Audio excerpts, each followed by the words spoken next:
agora é o Evangelho. É o Evangelho de Jesus. É o Evangelho da Boa Nova. É o Evangelho da esperança. É o Evangelho que dura para sempre.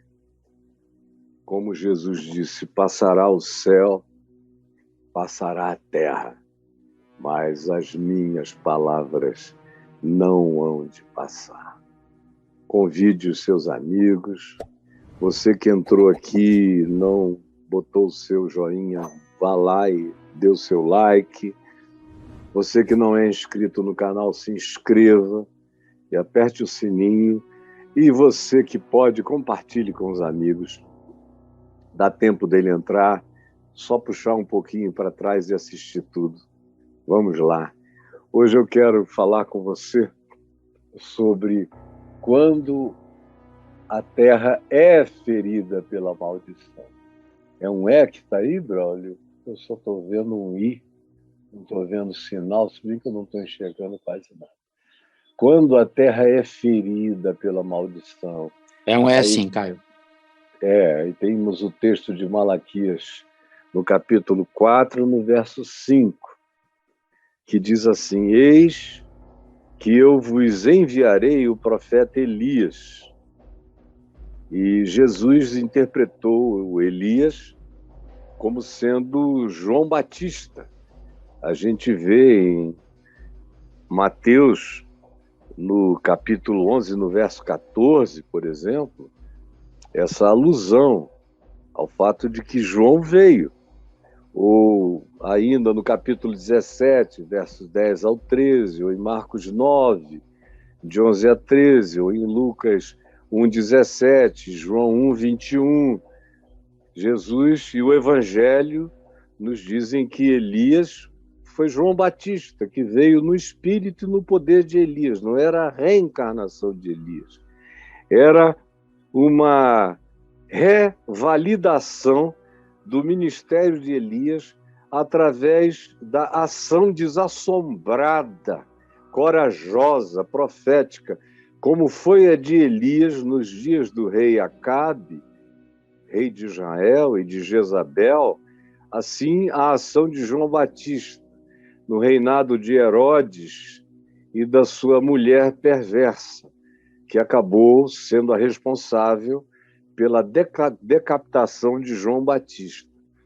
Então se diz aqui, 400 anos antes de João nascer, de Jesus nascer: Eis que eu vos enviarei o profeta Elias, antes que venha o grande e terrível dia do Senhor. Preste atenção. Ele converterá o coração dos pais aos filhos. Eu já falei sobre isso milhões de vezes.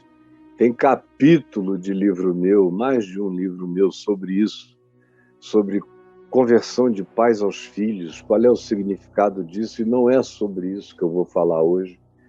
Aqui mesmo, há alguns meses, eu falei outra vez sobre o significado da conversão dos pais aos filhos. Hoje eu não vou falar sobre isso. Ele converterá o coração dos pais aos filhos e o coração dos filhos aos pais. Para quê? Repita comigo, onde quer que você esteja. Para quê? Leia por quê e para quê que o coração dos pais deve se converter aos filhos. A responsabilidade dos pais é maior. O mais velho deve entender o mais novo. O mais sábio deve compreender o menos sábio. O mais maduro deve ser aquele que discerne o imaturo. Portanto, a grande responsabilidade é dos pais de se converterem, de mudarem a mente, mudarem o coração, mudarem o entendimento, mudarem os sentimentos, mudarem os olhares, as interpretações, compreenderem os tempos, as épocas, as eras, as circunstâncias, as alterações sociais, científicas, as alterações diversas que os nossos filhos a elas foram submetidos, assim como eu fui um ente social totalmente diferente do meu pai. O que me assemelhou a ele depois de um tempo foi a minha conversão. A conversão dele, primeiro do que a minha, o fez buscar me entender. E a minha conversão, depois de 5 anos após a dele, me deu a capacidade de compreendê-lo. E aí nós nos tornamos os melhores amigos. Meu melhor amigo a vida inteira foi meu pai. E eu sei que eu fui o melhor amigo dele até o último dia da vida dele. Mas nós poderíamos não ter sido, se eu nunca tivesse me convertido a ele. Ou se ele nunca tivesse se convertido a mim. E o que teria havido na minha casa, na minha família, seria o cumprimento dessa profecia de desgraça. Porque se pais não se convertem aos filhos e filhos não se convertem aos pais, preste atenção, isso é como a lei da gravidade. A terra será ferida com maldição. É preciso que haja esse entendimento, esse discernimento e essa conversão horizontal. Tem muita gente aqui comigo dizendo, não, Caio, eu me converti a Jesus. Meu filho é que não quer nada. O diabo entrou nele. Está cada dia pior. Quanto mais eu fico crente, mais ele piora, mais ele me desafia. Um monte de gente assim, transferindo a responsabilidade para o diabo nos filhos e para os filhos no diabo. Mas eles próprios não têm espelho, eles próprios não se enxergam nunca, nunca, nunca. A culpa é dos filhos. Graças a Deus, os meus pais logo começaram a perguntar o que a gente precisa aprender para lidar melhor com os nossos filhos. E graças a Deus, na nossa vida, havia um homem como o reverendo Antônio Elias, que foi quem batizou meu pai, quem tomou a minha profissão de fé, quem ordenou meu pai ao ministério. Havia a esposa dele, a dona Maria José, que era a melhor amiga da minha mãe, a melhor amiga dela, assim eu creio, e que tinham grande intimidade. E o reverendo Antônio Elias, muito mais maduro do que qualquer outro pastor que eu já conheci, da geração dele. Nunca encontrei ninguém, nem de longe, que pudesse desatar as correias das sandálias do sentimento de humanidade cristã que havia no reverendo Antônio Elias. E ele foi de uma utilidade enorme no que diz respeito a ajudar meu pai a entender. Ele dizia, olha só os meus filhos também. Olha o Cessé, ele dizia para o meu pai, está aí. Está aí tudo que o Caio faz. Ele só não sabia que eu estava em umas muito piores do que a do meu amigo Cessé, ou do filho dele, Lúcio, ou da Lucília. Todo mundo cheirou pó, todo mundo tomou bola, todo mundo tomou ácido, só que eu estava metido em coisas muito mais perigosas. Mas ele disse aos meus pais, não façam isso, não se apavorem, isso é só uma fase. É só uma fase, isso vai passar, doutor Caio. Vai passar, dona Laci. Deixa eu ajeitar aqui que está fora de nível. É uma fase. E vamos orar. E oravam juntos. E foi assim que os meus pais foram esperando em oração aquela fase passar, demorasse o que demorasse. E aprenderam uma nova atitude. De menos peso, menos gravidade, menos tudo. Começaram a aprender até a rir das minhas idiotices, de algumas que eles jamais ririam antes. Mas eles foram se dilatando, foram se convertendo a mim, E eu cada vez pior. Mas se não tivesse havido a conversão deles a mim, e se não tivesse havido depois que o Evangelho entrou em mim, a minha conversão a eles, e o meu entendimento, a minha compreensão sobre como era ter nascido no tempo deles, em Manaus, com aquela cultura do século XIX, que perdurou em Manaus até mais ou menos 1960, 70, era a cultura do século XIX, como eles foram educados. Eles tiveram que lidar com o século XX já no meio, e eu era o maior representante do século XX para eles, dos baby boomers depois da guerra, das loucuras, da vontade de liberdade, do sexo livre, do questionamento de todas as coisas, significados e valores, como foi o que aconteceu na minha geração. E eles tiveram adaptabilidade para se converterem a mim e me esperarem até que eu me converti a eles. E o grande princípio que o reverendo Antônio Elias dava para eles era esse. Ele chamava meu pai de Dr. Caio. Ele dizia, Dr. Caio, são os pais que entesouram para os filhos. Então, somos nós os que temos que entesourar. Temos que criar os legados que podem impressioná-los. E meu pai e minha mãe eram discípulos sérios daquelas práticas todas do Evangelho. E se não fosse isso, sabe lá Deus o que teria acontecido. Nós não seríamos a família que nós somos e nos tornamos, nem eu. Meu Deus, eu não seria eu não teria a felicidade que eu tenho de ter vivido, estar envelhecendo como um homem feliz. Feliz. E que evita a maldição na vida dos outros. Eu sei que a minha vida, pela misericórdia e pela graça de Jesus, tem evitado a maldição na vida de milhares, até milhões de pessoas nos últimos 50 anos. Eu encontro essas pessoas com a felicidade grata para todo lado, dizendo, você não sabe como foi que aconteceu, do contrário. Se você visse nosso estado de amaldiçoamento, não dava mais nem para crer que poderia haver uma reversão. Mas nós ouvimos você dizer que pais tinham que se converter aos filhos e filhos aos pais, para que a terra não fosse ferida com maldição, nem as famílias, nem as casas, nem os casamentos, nem as relações. E quando isso entrou na gente, nós começamos a praticar o Evangelho.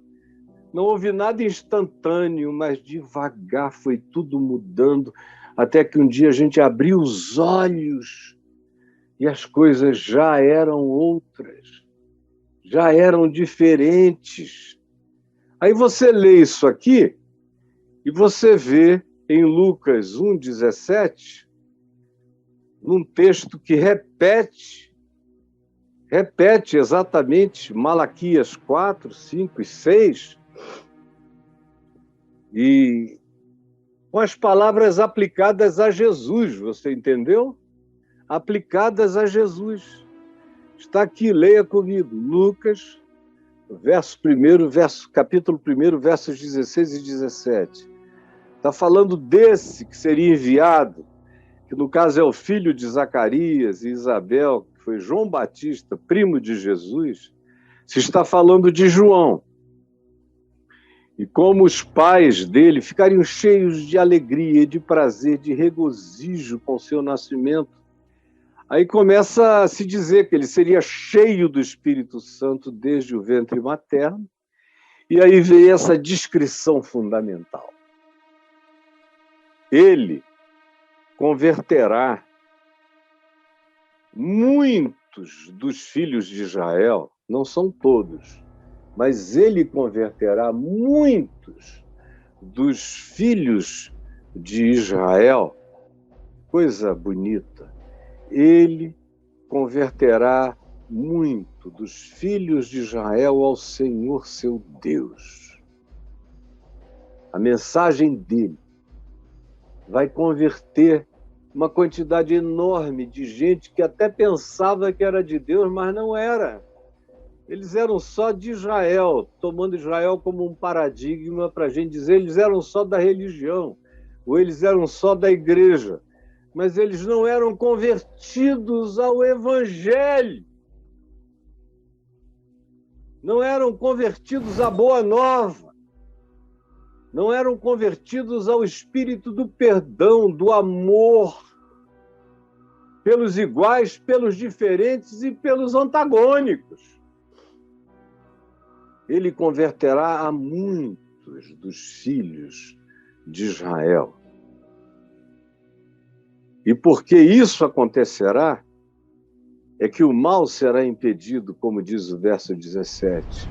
Ele irá adiante do Messias, adiante de Jesus, no espírito e no mesmo poder de Elias, enfrentando o povo, enfrentando as autoridades, reunindo as pessoas, não no Monte Carmelo, mas no deserto, batizando não com fogo que queimou os profetas de Baal, mas batizando com água para arrependimento. Sim, ele converterá muitos e irá diante do Senhor, irá diante do Messias, que virá, que já chegou, no espírito e no poder de Elias, a fim de converter o coração dos pais, converter o meu coração, coração do Caio, ao Ciro, converteu o coração do Caio ao Davi, converteu o coração do Caio ao Lucas, converteu o coração do Caio à Juliana, converteu o coração do Caio ao William, converteu o coração do Caio à Bruna, converteu o coração do Caio ao Daniel. E se eles tiverem bom senso, eles também se converterão a mim. Mas se eles não se converterem a mim, eu me converto a eles, eu e minha mulher. Isso é irreversível. Mas a grande misericórdia de Deus é que eles todos também se converteram a mim, se converteram à mãe deles, às duas mães deles. Os meus primeiros 4 filhos se converteram também à sua mãe. E os 3 filhos da minha mulher se converteram também a ela e também a mim. Todos se converteram aos seus pais. É por isso que a nossa casa, que tinha tudo para ser uma casa marcada, ferida pela maldição, desde os dias dos meus pais, nos dias dele, a intervenção do Espírito do Evangelho quebrou a maldição. Depois, em relação a mim, a atitude deles para comigo quebrou a maldição na minha vida. E quebrando na minha, quebrou no da minha geração. E quando eu, já adulto, já um homem respeitado de Deus no mundo inteiro, fiz a tolice idiótica que eu pratiquei, seguida do mais profundo arrependimento, que só o Senhor Deus sabe a profundidade, a dor de morte que ele me causou e os sofrimentos que eu vivi durante 8, 10 anos com os meus filhos em estado de agonia e eu dizendo, meu Deus, eu tinha ajudado a criar um paraíso. E agora, com as minhas próprias mãos, eu cavei um pântano de desesperanças. Tem compaixão. E perseverei com a minha mulher Adriana, perseveramos, e fomos vendo todos eles, ficarem melhores do que eram antes. Ficar tudo melhor. E o braço da maldição ser patolado pela mão do Senhor e quebrado. E o que a gente tem hoje são 6 netos lindos. Aliás, hoje à noite eu e a Adriana vamos sair com um dos nossos netinhos e a namorada dele para celebrarmos o aniversário dele, que o dia é hoje, 27 de setembro, dia que ele nasceu, o Matheus. Já é um rapazinho com namorada. Nós vamos, eu e a Adriana, jantar com eles. O que é isso? É sinal dessa bênção, dessa maravilha. E de todos os 6 netinhos, a gente olha e agradece ao Senhor, porque a nossa conversão um ao outro e a conversão de nós como pais aos nossos filhos comoveu o coração deles a nós, e nós os aceitamos como eles estavam, estão e são. E é o amor que funde tudo isso. Ele não torna todo mundo igual, mas ele torna todas as diferenças irrelevantes. O amor não torna todo mundo igual, mas torna as diferenças completamente irrelevantes. É só quando isso entra no coração da gente é que o pai se converte aos filhos, os pais aos filhos. E aí dão a chance de que os filhos se convertam aos pais. Porque é claro que existem exceções. Existem aqueles filhos que se converteram sozinhos ao Evangelho da graça, contra os pais, contra o ódio dos pais. E pela sua perseverança, pelo seu amor, pelo seu cuidado, pelo seu carinho, pela sua sabedoria, pela sua não discussão, pelo evitamento de brigas, de conflitos, e pela prática do Evangelho, silenciosa, cheia de bons atos, boas ações, bons frutos, boa atitude, bom espírito, bom olhar, boa interpretação, e com toda a sabedoria, para saber a hora de dizer, a hora de não dizer, a hora de abraçar, a hora de se aquietar, a hora de impor alguma coisa, a hora de não impor nada. Uma sabedoria própria, porque a sabedoria também aprende o tempo e o modo. Às vezes os filhos conseguem ser os predecessores dos pais no Evangelho. Mas na maioria das vezes o que a gente vê são os pais irem para a religião, e aí os filhos vão nascendo, é um crescimento vegetativo. E aí o pai e a mãe entram numa de que os filhos têm que ser exatamente como eles já são adultos. Eles esquecem de como eles foram na infância, na adolescência, dos conflitos que tiveram, das agonias que sofreram, dos sapos que engoliram, dos maus tratos recebidos de pai, de mãe, de autoridades eclesiásticas, de familiares despóticos. Esquecem tudo isso, de como sofreram, de como quiseram ir embora. E agora, depois que eles foram para a igreja e adotaram, às vezes até comportamentos piores do que os dos seus pais, eles querem impor isso sobre os filhos. E os filhos não têm nem a chance de ter outra alternativa, como eles tiveram. Esses pais se converteram depois, adultos, pensaram e quiseram. Ou num determinado momento, com vontade própria, com livre-arbítrio, sem imposição, mas eles querem impor.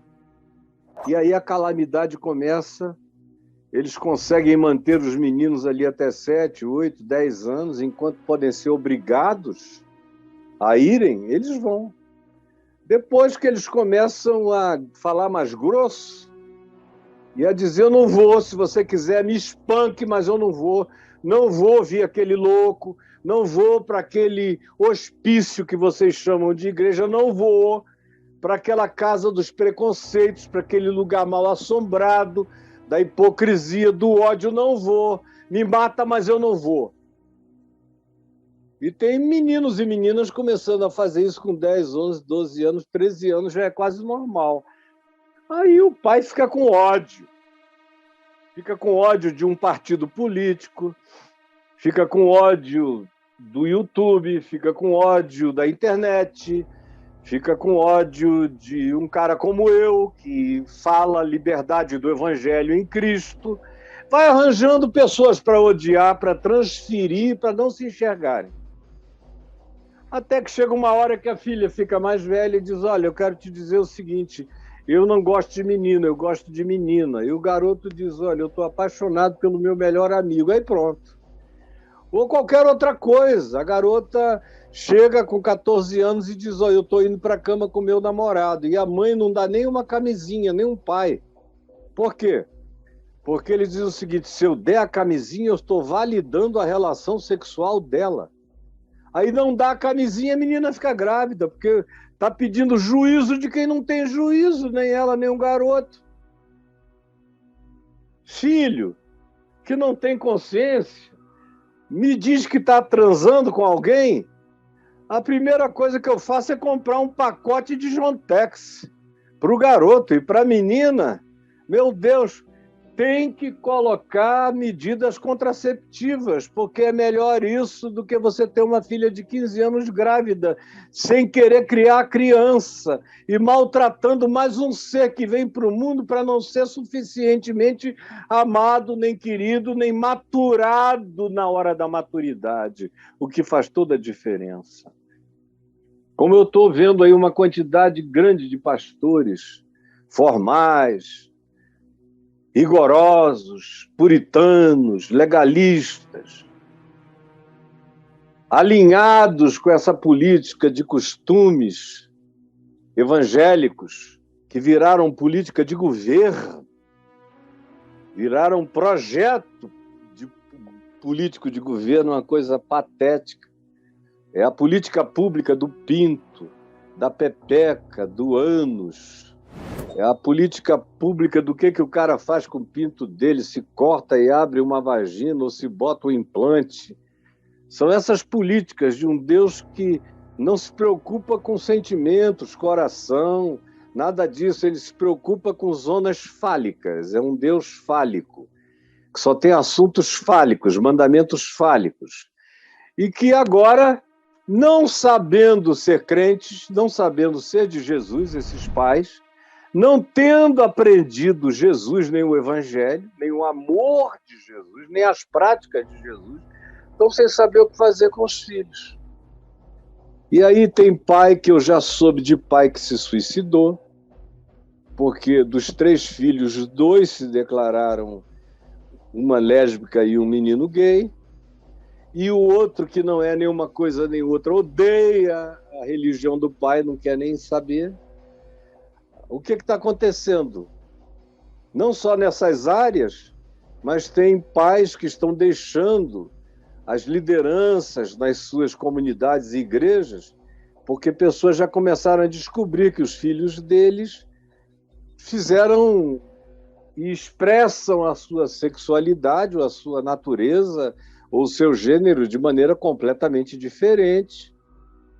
E o cara não sabe aonde se enfia, porque já disciplinou tanto filho de crente, já mandou embora, já botou na rua. Como tem aqueles também que mandam para o exterior, mandam morar nos Estados Unidos, na Europa, em algum lugar bem liberal, bem distante. E tem muita gente, como também tem os filhos que se sentem totalmente rejeitados, aí se viciam em crack, em drogas pesadas, no mínimo as drogas. É o melhor cenário. E tem aqueles que se suicidam, filhos de pastores e de crentes para todo lado. Aí tem casamentos que, por causa do modo como o pai tratou os filhos e a mulher não concordava, se separam, se odeiam, a desgraça se instaura, tudo isso em nome de Jesus, aleluia, oh glória. laliandores, cântores, e vão destruindo tudo. E se tem uma terra que anda ferida de maldição, preste atenção nisso, é essa terra das igrejas. A maldição pegou feio nas igrejas. Feio, feio, feio. E o pessoal não sabe nem por onde pegar no caixão. É um caixão sem alça. E eles não têm nem força para carregar, porque defunto pesa. E não tem nem onde enterrar. Não sabem o que fazer. Eu sei que eu estou falando com você. O nosso tempo passou. Hoje a gente já começou com 15 minutos de atraso. E eu comecei a pregar há pouco tempo atrás. E sei, no entanto, que vocês me entenderam. Sei que vocês compreenderam que se não houver conversão dos pais aos filhos e dos filhos aos pais, se não houver essa atitude de dizer, ele é meu filho, minha filha, totalmente diferente de mim, mas se tem alguém que pode cuidar dele, dela, que pode entender, compreender, acolher e ajudar, sou eu. Eu não vou transferir essa responsabilidade para ninguém. Pode até ser que um terapeuta ajude também, mas a responsabilidade primária é minha. E eu não preciso saber psicanálise, psicologia, nem psiquiatria. Eu preciso aprender a amar. Eu preciso aprender a perdoar. Eu preciso aprender a sabedoria daquele que, sendo pai, sabe também calar. Sabe também esperar, entrar no quarto e orar. Sabe também não retomar aquele assunto incendiário. Sabe também evitar todos os conflitos que podem surgir em decorrência das desavenças com outros irmãos sobre temas semelhantes que podem amargurar a família inteira. Sabem se converter aos filhos.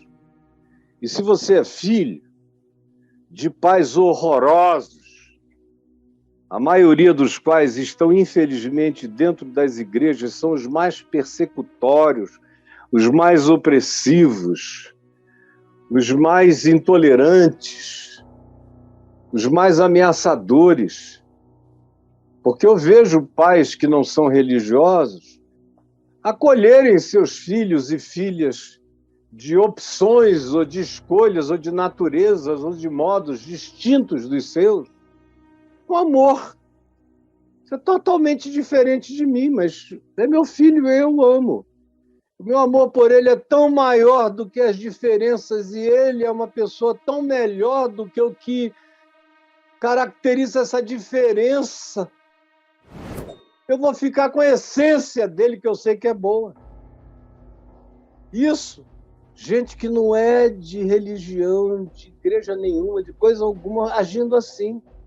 Agora, é um milagre quando você encontra alguém dentro do movimento religioso tendo essa atitude de saída. Em geral, eles arrebentam tudo. Quando já está tudo estragado, é que eles vêm buscar ajuda. E é com relutância que eles aceitam ainda o conselho de amor que você dá a eles. Aí a maldição já criou raiz. E para desenraizar essa maldição, às vezes leva quase a vida toda. Tem gente que só vê isso acontecer no finalzinho da vida, quando já muito quebrantado, velhinho e humilde, tem coragem de pedir perdão por toda a loucura praticada, e o filho está ali desesperado para um dia ouvir isso só para dizer eu não aguentava mais porque eu te amo, e a gente podia ter vivido outra vida. Não espere o tempo passar para depois você chegar à conclusão de que poderia ter vivido outra vida. Por favor. Jesus, eu peço que essa palavra que só não entendeu quem não quis, alcance o coração e dê entendimento. Entendimento que nasce do amor. e dessa fé do Evangelho que opera na plataforma do amor, da justiça, da graça, do perdão, do acolhimento, aonde existe chance de conversão dos pais aos filhos e dos filhos aos pais, onde existe a possibilidade da regeneração familiar, da regeneração mental, da regeneração afetiva, da regeneração relacional. É o que eu te peço, Espírito Santo, em nome de Jesus. Amém e amém.